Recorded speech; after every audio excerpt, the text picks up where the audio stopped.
Good afternoon, everyone. We are in Innovative Approaches in Communication class at Arkin University of Creative Arts and Design. Before moving on, I would like to give you some information about the course of the content and about me as well. I am an assistant professor, Dr. Hurion Tucu, and I will be leading this course, which is called, as I said, Innovative Approaches in Communication, this spring semester. Each week, I will be hosting professionals from various fields to share their expertise and offer different perspectives to our students. This will not only help our students gain diverse knowledge, but also create a network of contacts in different industries. Today, we have a very special guest, valuable guest for me from my childhood, Fatma Amcaoğlu.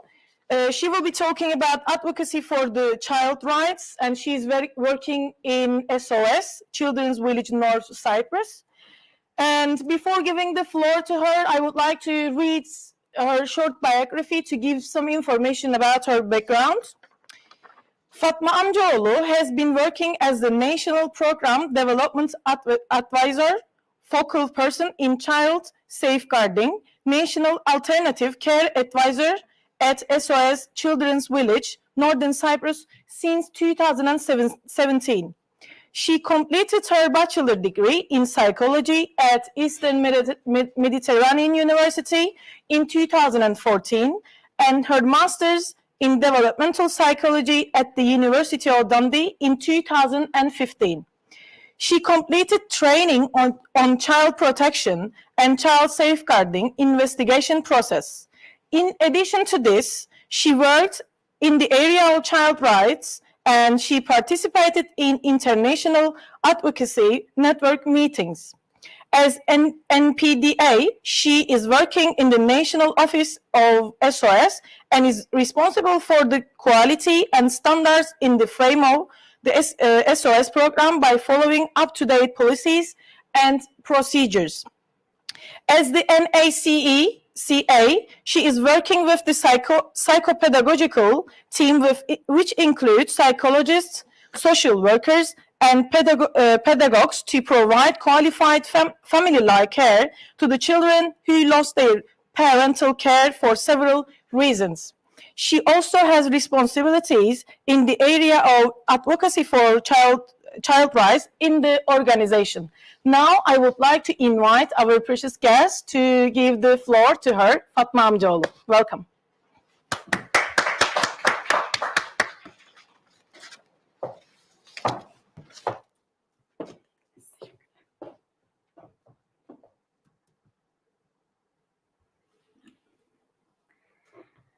Well, hello everyone. Welcome for today's course. As Huri said, my name is Fatma and I'm working in SOS since 2017. And I have several responsibilities regarding advocacy, child safeguarding, and alternative care. As we do, it is family-like care. Well, I prepare a content for you. But if you have any questions about what we do or what is going on in Cyprus about child rights, please show your hand and ask whenever you want. Today we will see SOS, and since the beginning 1991, what are we doing, and the roles and responsibility of SOS about UNCRC, and the internal policy that we have, child protection. And we had report which is in 2015. Unfortunately, we couldn't do it recently because of some economical difficulties. The last child rights situation analysis was done in 2015, and there will be some data about the child rights in northern part of Cyprus. And then you can ask your questions. I want to start with what is going on in SOS. It is established in 1991, but the houses in the village in Nicosia started to work with children in 2000 1993.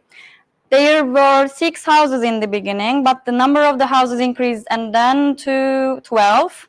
Now all of them are active, and the average number of children in each house is 6. There is always one SOS mother and one SOS aunt, or if we don't have an aunt in the house to support the SOS mother, we have the family assistants. They are working there for 24 hours, 7 days. They only have 7 days as a day off, I mean, in a month, per month. And the importance is that the caregiver should be stable in the houses. And the most known thing is about SOS is the caregiving, but this is not the only thing that we are doing there. There is also support, education, and advocacy areas that we are doing now. The support is the kindergarten for preschool children, and also we have a youth center in Kyrenia, which is for young people and adults as well.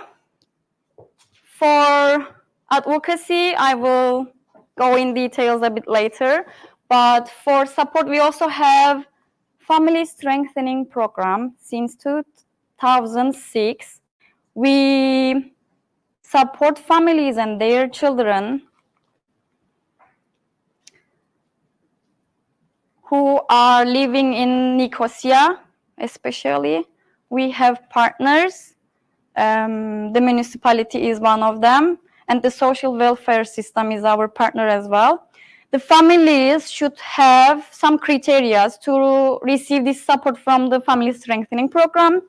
The several criteria can be the economical difficulties that family faced with, or they have limited access to education for their children or health system. They have difficulties to find job in their own life, so we don't give them any money simply, but we show them how to reach these services by themselves. The support is average 3 years, but if there's something big risky for the children, this can be extended until 5 years. Some of the families can be independent in 1 year because their risks is not too much for the children. But if there happened any abuse or neglect case, and this is above us because we are not the authority in Cyprus, we should report them to social welfare department if they do not make any collaboration with us to support their children. Well, as you see, we started in 1991 with the Family Like Care. We are the part of the International SOS. There are 138 member associations in the world, and we have to follow up their policies and procedures beside our national legislation. As you see, we started to actively support families in the community 2006. It's registered in 2005. And the kindergarten is open for every child in the community since the beginning. I will give you some photos, what we are doing and where we are doing. This is our village. It can be seen that it is inside the community. We may have borders or doors, but it's because of the security of children, because there are someone who want to go and take or see child, but it is forbidden. We have offices, we have 12 houses, we have family strengthening program office there, and we have education center there, and kindergarten is also in the beginning of the village. The average number of children from the family like care is 5 or 6 for every year. The rest is from the community. The average number is 20 from the family strengthening program because it is cheaper for them to bring their child to these organization as a kindergarten if they have child in preschool age. Well, beside Children's Village in Nicosia, we have also youth facility for youngsters who are above 16 until 20. The reason is that we want all children and young people to become independent in their lives. So we have four stages in the process of being independent. The first one starts in the village. It is until 15 or 16 years old, but it depends on the preparation of the child. I mean, if the child does not want to go to the youth facility, so we prepare him or her to learn some basic daily working areas. I mean, cleaning his or her clothes, making some food for himself or herself. So in youth facility, they keep going their schools. Most of them are going to high schools. Some of them are going to the vocational training if they are interested in it. And then we have boy houses and girl houses. In this second stage, the houses are separated based on gender. This is a bit cultural, and this is a bit because of the psychological situation of some of the children. They grow up as SOS siblings, but at some stage they may have beyond sibling feeling. I mean, they have romantic relationship. We don't want to have them. Of course, there is psychopedagogical support about it. If they have some feelings, we can regulate it by receiving support from psychologists. If they do not want to continue their education life, they can work. This is another rule of youth facility. And if they are ready to leave this stage of the care at the age of 18, they can leave, or they can leave whole program to live by themselves. Most of them have their biological families. We do not prevent them to see their biological families, but there are levels of risk of their biological families. If they are not too risky for their children, so they can see their children by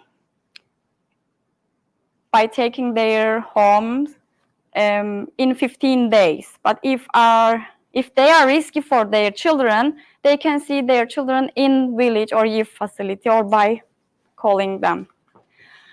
Beside the care, you may have a question about what is going on after 18 or 20 years old.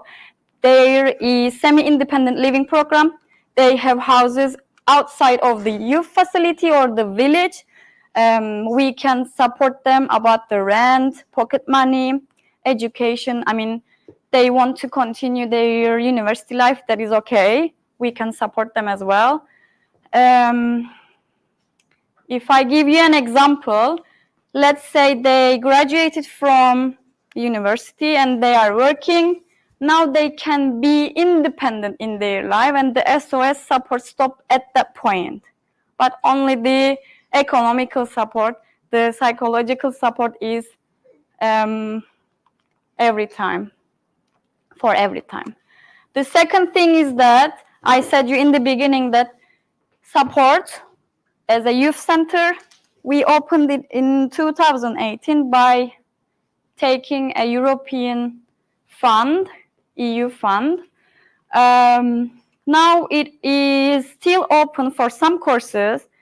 There is a working area which can be rented, and it is open to community as well. But the children in the SOS can also use this place. Okay. The last thing I want to say about what we are doing is We are in the several areas since the beginning, and I want to show you the data, the numbers about it. As you see, in the village, we have now 58 children who are above 16. But until from the beginning, we have 222 children and young people in our care who lost their parental care for some reasons, and they came to our care. Now they are living independent. Youth care, we have 19. Semi-independent living program, we have 15. And in total, we have now 92. In family strengthening program, we have 82 children in the area of Nicosia. They are under the risk of losing their parental care for some reason, and we are supporting them to not lose their parental care because it may cause them to go to the social welfare institution. The kindergarten, there is now 66. And on the right side, you may see these are the total numbers until today.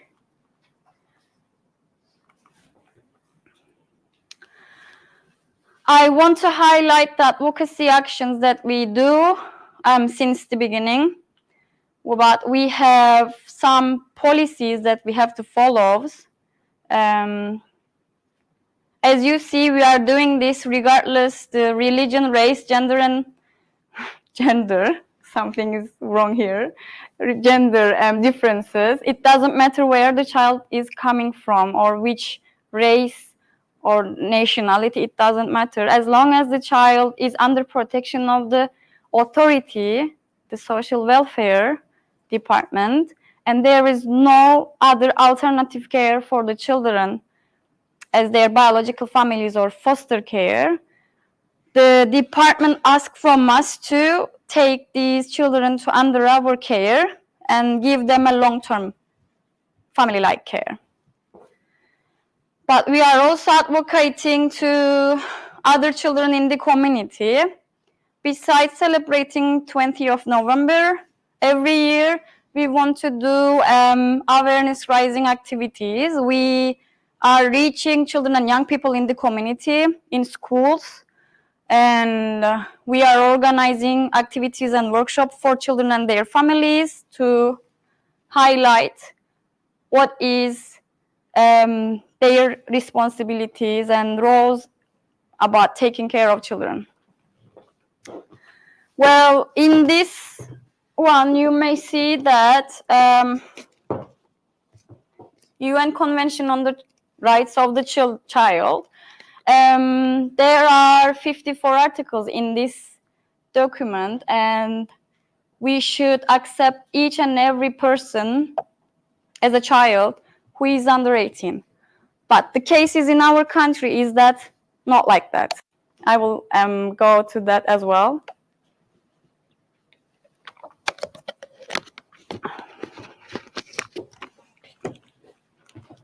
Oops. Well, in our country, there is a law of national legislation about defining the rights of the child. It unfortunately make a difficult situation for each and every child. For example, let's say you are 17 years old and you are abused by your parents, but because of your age, the government, the social welfare department, cannot take you under their protection. Even you are under 18, and even we have accepted UNCRC in 1996, we cannot do that. What is going on at that point is the manager, the director of the social welfare department, look at the situation, the level of the abuse, look at the age of the child, and decide whether to take or not take the child under their protection. It depends one person decision, evaluation, and decision make. I think you have a question. So if you don't make it through this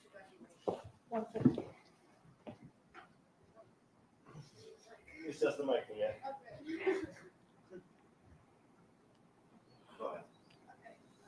Anyway, the kids who don't make it through this evaluation judged by this one person, what happens to them?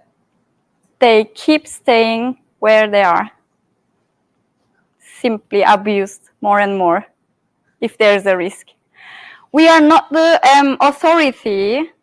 We are the further stage of these situations. We are an NGO, non-governmental organization, and every and each child comes from the authority, from the social welfare department to us. They send us report about the case. They said that this child has the only option as an alternative care is SOS. We evaluate the child by psychologist, pedagogue, and social worker if the child suits our care, because we cannot provide any care for children who has high level of developmental difficulties because of the caregiver profile. Okay. And a follow-up with the like, I'm well aware of the law, like 16, you're somewhat classed as an adult here. Has there been petitions to increase it to 18? Yes, Oh. we should adopt our national legislation to the UNCRC Yeah, exactly. that we accept as a basic law to practice these. Well, in this convention, it highlights 4 main rights for the children, and these are like non-discrimination, the primary benefit of the child, right to live, life, survival, and development, respect for the views of the child. Well, these are already included in our SOS policy, so there is no big differences or any differences what we are doing in there. And I want to go to a bit detailed about child protection policy, neglect, and abuse, and then I will go to child rights situation analysis report. In our policy, it is based on several things, basics, and one of them is keeping children safe coalition. One is UNCRC that I explained a bit in the beginning, and the other is that we have vision, mission, values as other member associations. And I don't know if you know the types of the abuse and neglect, or if you can see the symptoms when there is an incident or case that you can understand a child is abused from another child or from an adult. Well, in neglect, it is the lowest level of abuse and neglect type. Neglect is mostly from the caregiver, not from another child, because it is the responsibility of take children under a good quality life, about their education, health issues, and everything. And it does not include any physical thing, by the way. I mean, hitting or slapping or anything. Well, the second thing is that emotional abuse. This also includes neglect, because if you neglect a child, you make him or her to feel unvaluable, or she or he doesn't deserve anything to love or care about. It can include restricting movement, threatening, scaring, discriminating. For example, if there is a parent who is discriminating between 2 children, there is one is older and the other is a bit younger, and the mother may compare the academic performance of both. One is a bit better, but the other is a bit low grades. So it also means that it could be discriminating, or in some families there is scapegoating. The third thing is physical abuse. Now it calls criminal act in Cyprus, but the other two things doesn't mean that there is a criminal act or illegal thing. So it does not cause the other two, this and this, does not cause a child to be under protection of social welfare department. After this and this, the child can be taken under protection. It is against laws. In physical abuse, it can be many things. It can cause bruise, and they can take a health report from hospital to go to police as well. It can be hitting, shaking, throwing, even poisoning some cases, and these are happening. In sexual abuse, the main thing is that the child do not have to abused by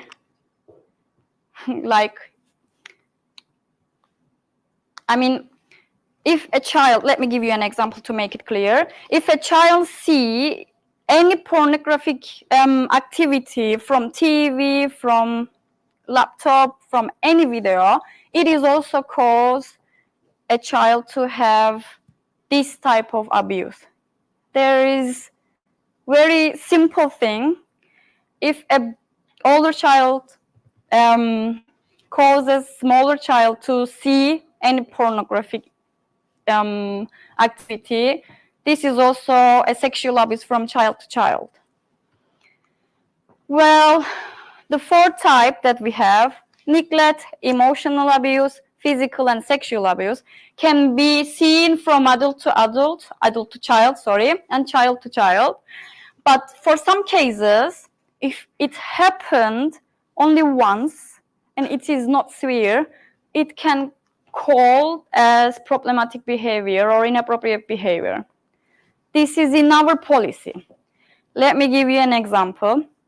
If there is a SOS mother and she has 6 children in her house, and one day, because of too much work to do, at the same time, because of the burnout, she slaps one of the children in the house. What do you think? Is it an abuse or inappropriate behavior? Abuse? Inappropriate behavior of the person slapped. Well, it's kind of an it's kind of both. It's inappropriate behavior and abuse and This is the most thing that we discuss in our work. Well, let's say it happened only once and the mother is not happy what she did. She wants to apologize from the child and she did not want to have it again, and she is open to receive any psychological support for herself. This change it.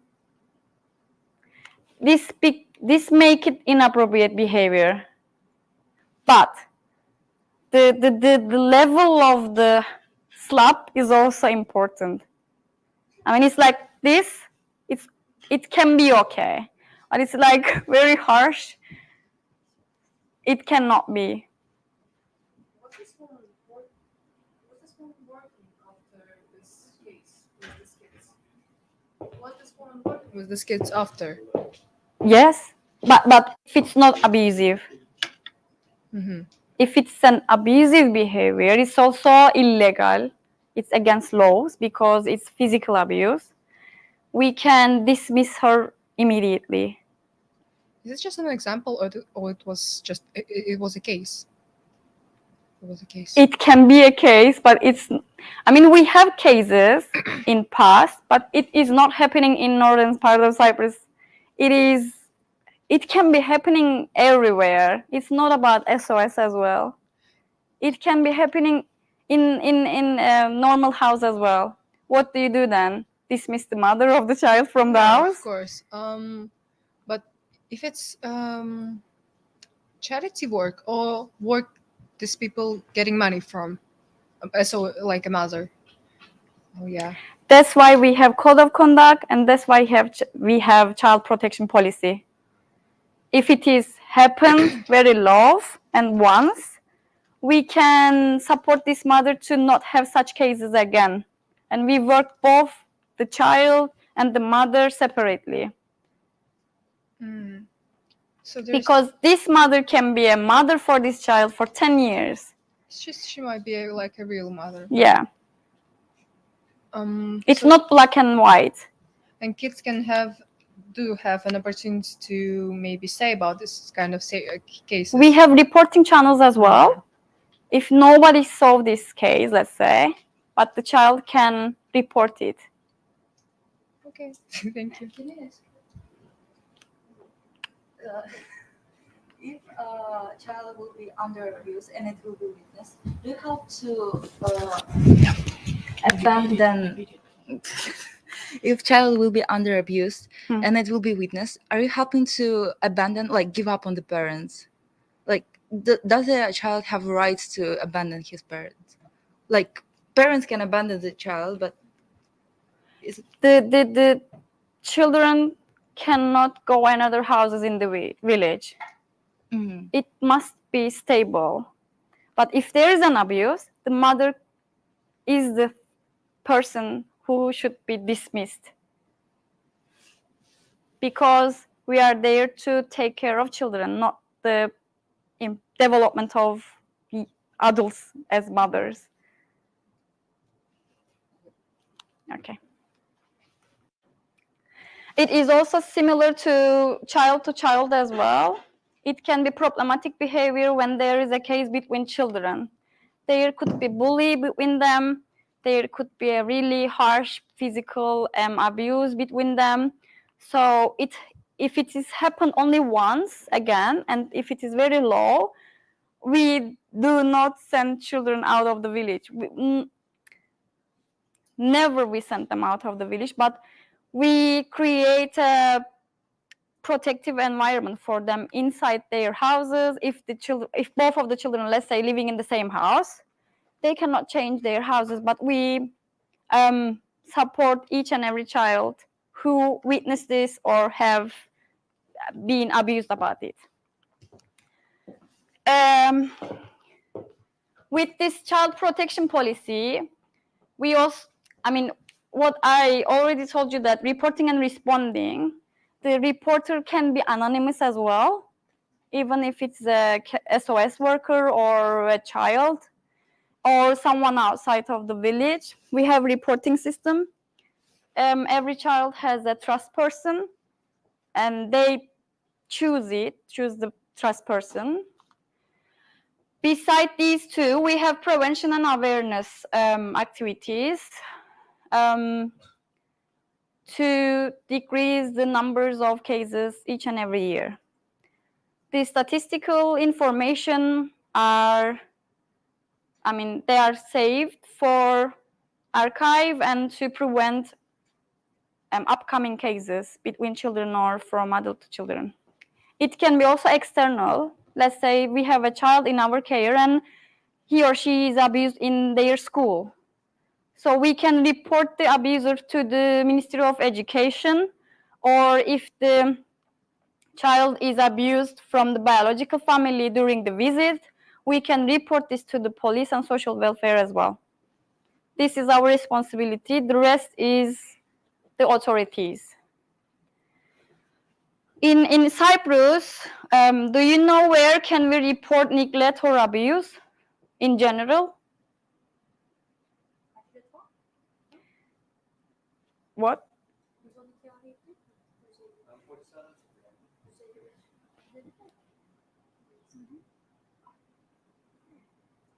I couldn't hear you. By calling the police. Yes, this can be an option, but if there is a child included any case, the social welfare should be informed as well. This line is working for child abuse, and domestic violence as well.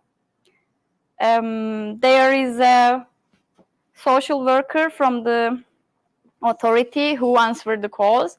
The main questions for you when you are reporting is that who is the child, where is the child, and what is the type or what has happened. To go there with police to protect and if needed take the child under their protection. And you can make it also anonymous as well. You don't have to give your name. Well, until now, this is about child protection policy in SOS and where can you report in Cyprus in general. Now I am going to a bit detail about child rights situation analysis report, which is prepared in 2015. You can find this report in English in SOS website. I will give you the website link at the end. In this report, the data was gathered by phone calls and some interviews. And I want to show you a few highlights about it. There was a question about their awareness of what is child's rights in Cyprus. But the result is a bit disappointing, I can say. The question was, are you aware that in addition to the human rights that adults have, children also have special children rights? And in this question, the respondents said that 1/4 is show that they did not even heard about it. They don't know what it is. And 1/4 they, yes, I have heard about it. I have enough information about them, but this is like the smallest, it can be smallest part of it. The majority said that, yes, I have heard about it, but I do not have enough information. I just heard it, but if you ask me what it is, I don't know. So this also caused some abuse in the community.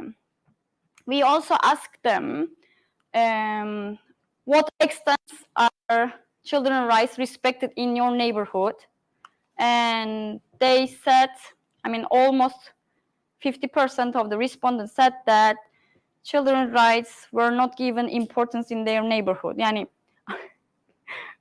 I can say it shows that it is not important to take care of a child by an awareness of to not abuse, to be most protective. It is not the case. Well, you may see that only this percent is respected well, but when you look at this is not respected enough, and this is respected very well, and some of them also didn't want to answer it. Well, in this report, you may see the factors that influencing the situation of children in the country. The general attitude towards children and parenting skills is under average. It's low. There is a lack of coordinated strategy for the child protection. And if a child is included any crime, they go to they do not go to a rehabilitation center or juvenile delinquents, but they go where the adults go, the same prison. We only have one. So think about it. You are 15 or 16 years old. You are somehow included in such crime, and this causes you to be included more crime instead of having a chance of rehabilitation. There are factors that affects this situation as substance abuse, and the age of the children who use it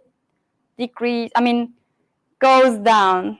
It is nowadays 10 or 12 years old in primary school. And if you are following up the news, you may see that several months ago there is a new one private school. It is noticed that canteen selling drugs to children. Canteen. So you shouldn't look it from far away. It's between us. The awareness is very important. Well, it is also, especially in COVID-19, economic conditions started to affect the numbers of abuse highly. Well, during this study, there is also risk groups, and I don't think that you cannot aware of it. I mean, you can see it in our community as well. Unfortunately, since 2007 to 2020, yes, before COVID, they changed a law, and now we send the refugees where they are coming from, even it's a war place, and this also causes children to be in more danger. We are not protecting them, we are not accepting them in our country, we are sending them to court as a criminal, even if there's a child as well, and we are sending them back. The parental skills and capacities are low in our community. In this report, you can see that as well. And the number of children who are exposed to domestic violence is also increased, especially last 3 or 4 years. After this report, we also have, as an NGO, calls and reports about domestic violence and child abuse, because people can misunderstand what is SOS doing and what the social welfare is doing. So they are calling us as a hotline to report it. We have also seasonal workers with their children, and Kyrenia is one of the risky areas, district in Cyprus. One more thing, children with disabilities don't have any chance to receive any care regarding their developmental difficulties. Unfortunately, they put each and every child in the same institution. And it's 25 children capacity, but the number is always above it. And the ground floor is for boys, the first floor is for girls and babies. And it is, think about a room who sleeps there like 6 or 7 child in it. Well, we did this report, we shared this report with many stakeholders, partners, and we are waiting for the authority to do something about it, because we do not protect the rights of the children in our country. There could be priority steps can be done. For example, we do not have any national family and social risk reduction strategy, not at all. And lately they do not share the annual report in their website as well. So we do not have the data about what is going on. We do not have any adapting structure of social services to the needs of the country. It is what it is since the beginning. It doesn't change if the needs change, if the profile of the children change, if the number of the cases change, if the type of the cases change, it doesn't change. There is not any intention to do that. We do not have statistical data. And we have to change the laws about child welfare, but still there is no intention for it, even advocating for that.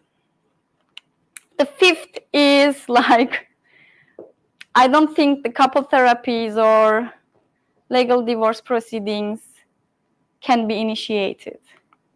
We should do these three things as a beginning. If these are the priorities, what can be done? Family resource centers can be open to the community. So if there is a family who needs support about how to take care of their children, they can go there and ask any question, or they can attend any workshop activities, they can receive any psychological department, family therapy, let's say. If they have a difficulty about taking care of their children who has disabilities, neurodevelopmental disabilities, if you ask me, the number of the children who have ADHD has been increased too much. It is very easy to give this definition, I mean, the diagnosis to children very easy. The daycare system for children should be available for each and every family. Unfortunately, in our country, there is no preschools.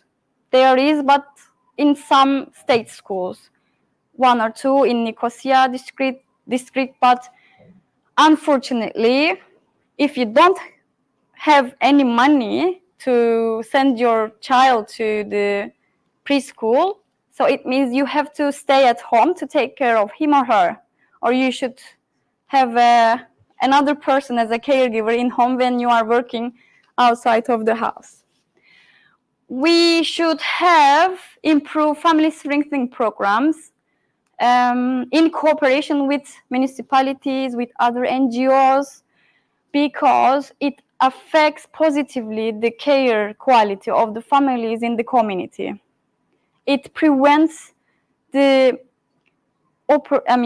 possibility to a child have any abuse, any type of abuse, because you cause the mothers and fathers to be more aware. If he or she do this, they may harm the child, because some of them is not aware what they are doing and causing an emotional abuse or neglect. If they are giving a tablet or phone to a child who is in the preschool age, that cause him or her to be neglected, because you should spend your time with your children more qualified by teaching them some more valuable things to be developed when you compare with the other developmental stages. We do not have support mechanisms for parents with children with different developmental problems and needs. They don't know what to do, but they want to help to their child, and they go to the therapist, they go to the special education teacher, they go to the,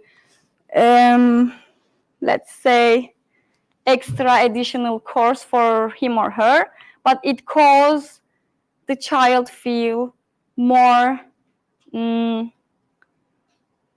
like I'm not enough, even I'm not enough, because the support mechanism is not correct, is not right. The child, regarding the needs of the child, that cause a child more stress, even he or she is at preschool age. Let's say you are going to school during the daytime, and then you are going to group therapy, and then you are going to another day psychologist, and then you are going to a special education center, and you are looking to your environment. There are other children supposed to be like you, but they are not like you. You feel more depressed, or other issues as well. We should have family type care alternative. SOS is the only NGO who provides alternative care, and it is only family-like care. the foster care is under practice of social welfare. Well, these are the similar things that I already told you. And yes, thank you for listening. If you have any questions or comments. Yes. Thank you so much for this inspiring and informative presentation. I would like to ask you about your recommendations to our students, because they are going to be a content creators or designers or any professional related to the media. So what do you suggest them while they're designing or creating something in the media when it comes to the child rights? So what kind of things they should pay attention? Can you please just summarize your Sure. suggestions? Thank you. Thank you for the question. I think the most important thing is nowadays that do not violate the child's privacy. Take consent from him or her, because even you are a parent, this does not mean that you can post or share every and each photo in your house, at school, of your child.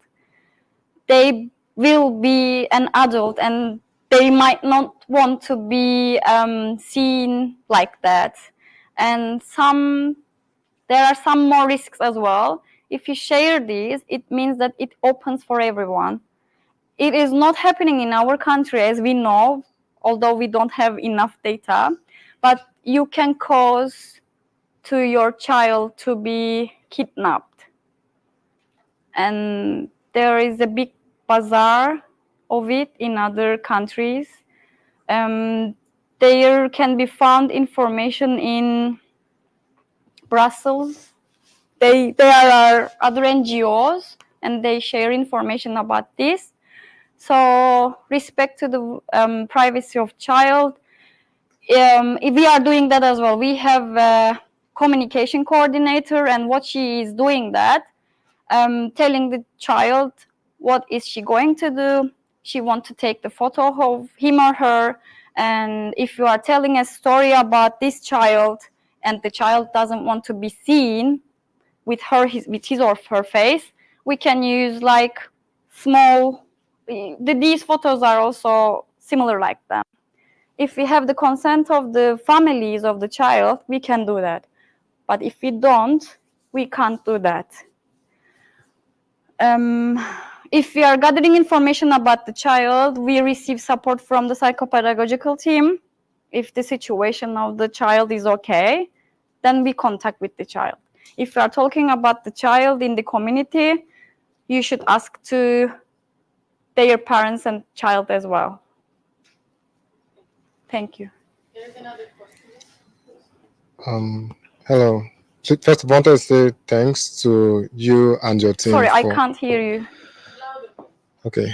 First of all, I wanted to say thanks to you and your team for the job you're doing, because it's very essential to have child protection services in our societies. Then, that being said, I have a couple of questions or a couple of things I would like to know.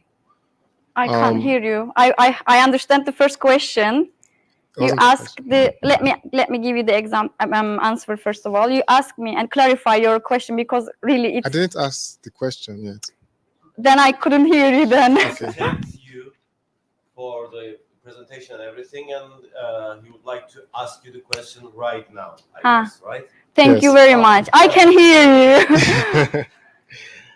you. First of all, I wanted to ask, to get involved in this field of work, what sort of training does one have to go through? What sort of training do you guys need to do to perform in this place? Thank you very much, by the way. Well, if we are going to be a focal person for child protection or child safeguarding in our organization, we receive trainings. We should pass these trainings, and then we can receive child safeguarding investigation training to have an interview in such case in this area, and there must be always 2 persons as an investigator when we have an incident, and we are aiming to have minimum number of children if we are investigating any case. My second question is, you know, when you're raising a child, especially when you raise a child for a good period of time, you tend to grow attachment towards these individuals. So have there been any instance of that happening in your team? And if so, how was it handled? About attachment, since we are receiving these children to the village, well, it's a process.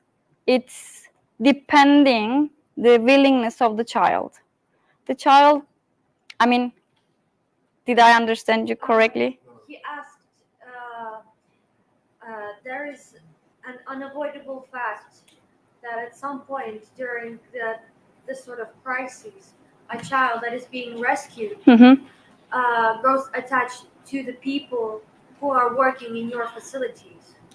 Has this ever happened? No. Like, we can assume that it's unavoidable because the children need someone older to follow to Yeah. be followed by. But what was done to prevent this sort of situation, if it was prevented?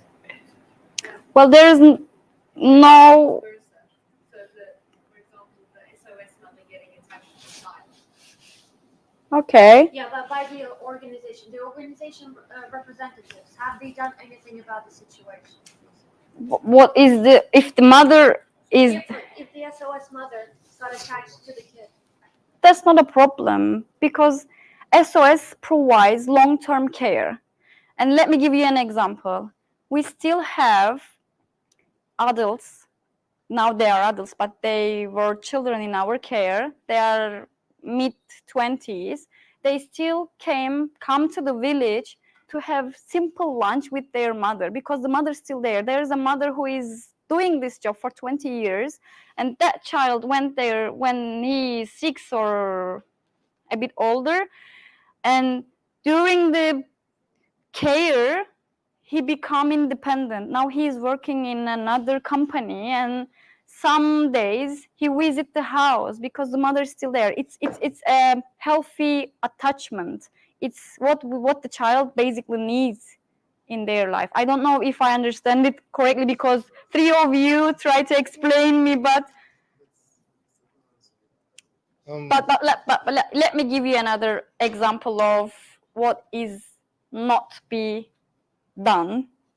Let's say we have another caregiver, but not the mother, as a secondary caregiver, and they are not the primary person who is responsible for the house. So this means that they have more day off, and they want to take the child outside the village. Do you think that this can be happen? If it is healthy relationship, and let's say there is a picnic with the secondary caregiver family of origin, and it can be a good example of what is an extended family have in their natural life outside of the village, it is okay. During summertime, one of our SOS mothers, the one who is there for 20 years, she got married 4 years ago, and the not the father, but the couple, they become couple inside the house. But we give them trainings, workshop, orientation process to live inside the house with one mother figure and with father figure. It is healthy for them to live like that. And summertime, that mother bring all these 4 SOS children to her village in Karpaz area, and they have summertime. It's not like something affect them negatively. It is healthy for them to see there are other families. It is like extended family, and we can do this in our special times during our summertime. blah, blah, blah. I don't know if it makes you to understand a bit deeper or clear. Because it's insightful. Another question I have is children can be problematic at times. So are there criteria for expulsion from the village? Criteria of? Expulsion from the village. Like, what does a child have to do to be expelled from the village? For the caregivers or the child? For both, actually. For yes. I'm thinking it changed the case. If there is if we are talking about an SOS worker, we have code of conduct, and there are criteria to dismiss any person if they are violating any rule. If we are talking about a child, we do not do that. But let's say the child harms very badly the other children, we have chance to send this child back to social welfare department to protect other children. Thank you. Is there any? Thank you very much. Chris, what? Did you have like any situations where children ran away from the village? Yes, And we had. How did you handle it? Well, we work in these cases with police and social welfare department. But if it's a small runaway for 2 or 3 hours, because teenagers can do that, and it's not like closed door and they cannot go outside. They can go whenever they want by informing their caregivers. And let's say they do it and they are not coming back for hours, we call police. We think where they can go, the places. We check them. We check if they go their biological family. It happens also. It can be happen because what the biological family do to them, it doesn't matter for them, most of them. It is their origin, their biological family, and they are blaming sometimes SOS as well to taking care of them because they want to go back where they come from because it's normal them, because they always have this and this is normal for them. But it's our responsibility to protect them. Thank you. Okay, so my question is, lately in these times and in this century, we've seen a lot of new parents putting their child on social media, right? It goes back to the first question she asked about, okay, in terms of media, how do you navigate through with creating content for children? First of all, for me, I do not support children content in any form or in any way. I see it as invasion of privacy, invasion of the child, the bring up of the child. But like, what do you think needs to be done to properly safeguard the privacy of children? Because I'm on the internet a lot of the time, Instagram, TikTok, and you see a lot of new parents with children accounts and children videos and everything. And sometimes you just feel, sometimes it's nice, sometimes they're cute videos, they're like, you really want to see such videos, but sometimes you could literally see a child that has no childhood. Everything is on the internet. So what do you think needs to be done to be able to reduce or to guide the children when they're in such situations? Do you think the government needs to bring in regulations, or do you think that the NGO needs to do more in terms of educating parents on how to put their children on the internet? Thank you. Thank you for the question. I think in these cases, the main thing is to increase the parental capacity of the parents, first of all, to not have these posts and photos and videos of the child in their account. But for the child, we can teach to say no, to not share about me. If I don't want to have something, I have right to say no about it. But they are being part of a thing that all the time someone is taking their photos, someone taking their videos, instead of living the moment with their parents. So mothers and fathers or the caregiver should listen what the child even does not say, but their body language say that they are not happy with, they are not feeling comfortable about what is going on, like being an object of recording or taking photo of them. The parental capacity is very important about it, and the increase awareness about what is the right of child, him or herself. Children are not aware of it, by the way. That's why they keep having such incidents. Yes, I think so. I agree with you. And one more important thing is media literacy. Yeah. Yeah. Okay, so I understand how you say the child has to say no, but like we live in a time when TikTok and Instagram actually pay creators to create. Yeah. And there are children accounts that you visit and you see nothing less than 600k followers, 500k followers, and those accounts are being monetized. Yep. So even if a child is saying no, there's a huge financial benefit that comes with those type of things. So I feel like it's up to the government to have regulations in terms of children accounts on social media. By the way, we do not have any law and regulation about this. For example, we have a case that our child is used for a new with photo and name and the name of the organization. Do you know what this caused? There are other children who is under care of SOS or who is receiving support or who is going kindergarten. It affects them, it stigmatizes them, and when we report this, they only snooze they only stop the news for 24 hours, and then you can also reach the news as well.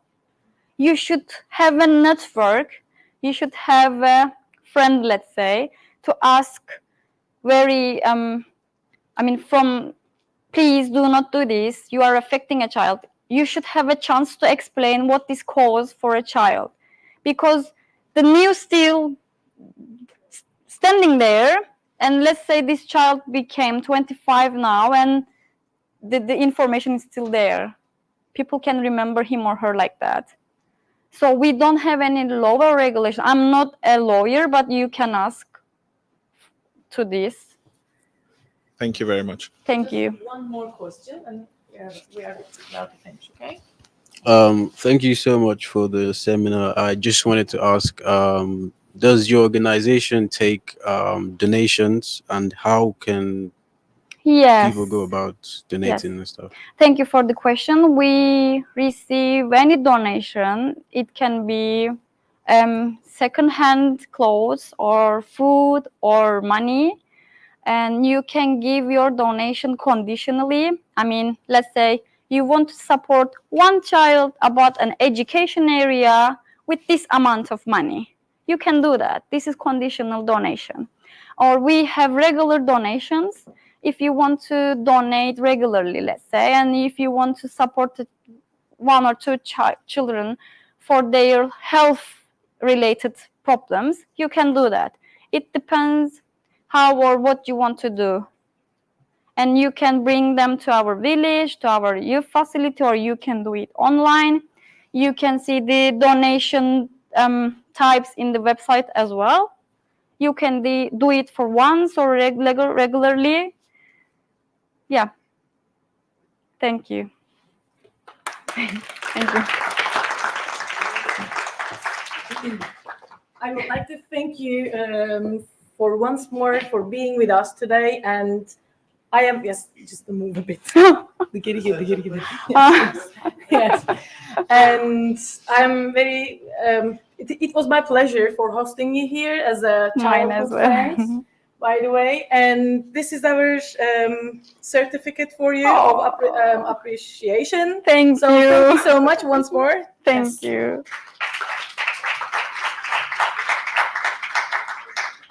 Çok mersi. Evet. Tamam, durdurabiliriz. Hocam.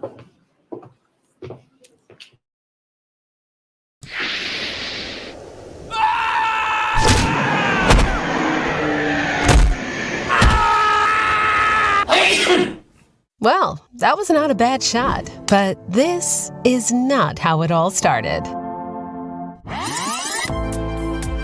I've always been dreaming of becoming a filmmaker. I believe that a good movie can make our world a better place. But I need to learn more. Life is like a video game. It's fun and it's challenging at the same time. Every accomplished mission leads to another one. Look at these harmonious moves.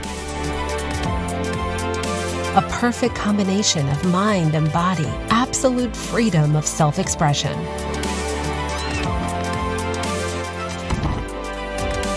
Art imitates life, and nature is the ultimate masterpiece. To design like a master, you must learn the basics and then go beyond. But how? So our journey began to this magical place, Cyprus.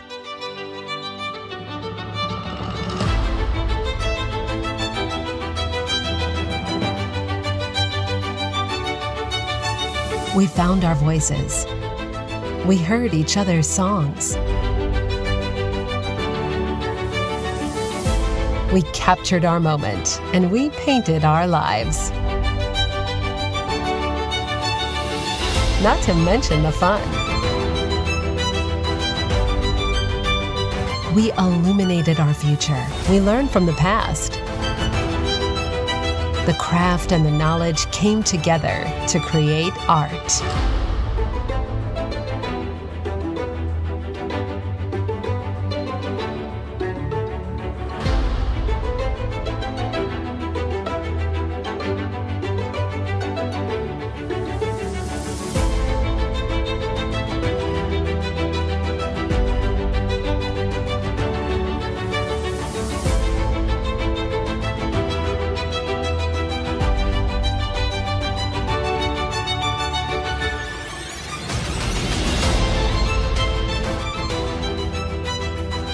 There's a lot to discover and a lot to be done.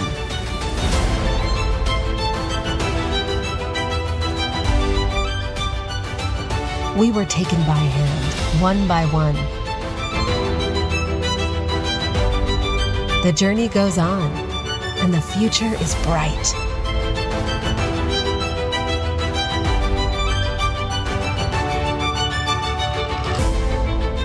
The seeds we planted will give years of beautiful blossoms.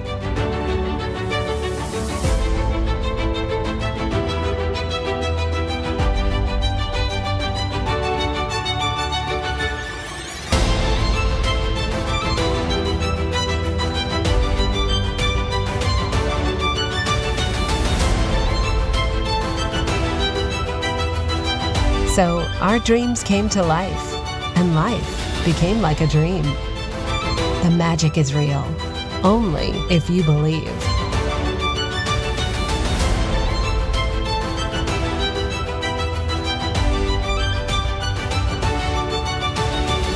The journey we began finally came to an end. But it's time for a new start. Now, let's take another shot.